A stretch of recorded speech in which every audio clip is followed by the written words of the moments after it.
Hello guys! నేనెప్పుడు cake decoration videos పెట్టేదాన్ని. ఈరోజైతే కేక్ లేయరింగ్ ఎలా చేయాలి, కేక్ ఐసింగ్ ఎలా చేయాలో అయితే చూపించడానికి వచ్చేసాను. నేను ఫస్ట్ బేకింగ్ చేసేటప్పుడు నాకు కేక్ కట్ చేయడం అస్సలొచ్చేది కాదు.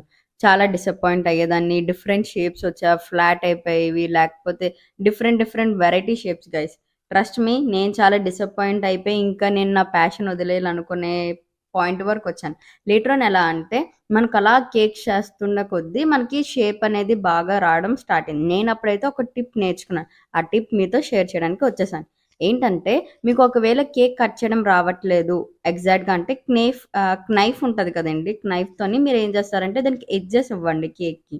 ఇచ్చిన తర్వాత ఒక థ్రెడ్ తీసుకొని థ్రెడ్‌తో కట్ చేశారనుకో మీకు ఎగ్జాక్ట్ షేప్ అనేది వస్తది. ట్రస్ట్ మీ గైస్ ఒకసారి మీరు ట్రై చేసి నాకు కామెంట్ చేయండి. అండ్ ఈరోజు నేను చేసే కేక్ అయితే రస్మలై కేక్ అనమాట. ఇది మా మమ్మీ ఫేవరెట్ కేక్ అండ్ తన బర్త్‌డే కోసం నేను చేస్తున్నాను. ఇంకా చాలా వీడియోస్ ఉన్నాయి వస్తాయి. దాంట్లో అయితే మీరు కేక్ నేనెలా డెకరేట్ చేశానో కూడా చూడొచ్చు. నేను మీకైతే baking easy and simple tricks and ట్రిక్స్‌తో అయితే నేను చెప్పేస్తాను. మీరు డిలే చేయకుండా మీరు కూడా నా ఛానెల్‌ని సబ్స్క్రైబ్ చేయండి. See you back in next video. Bye by.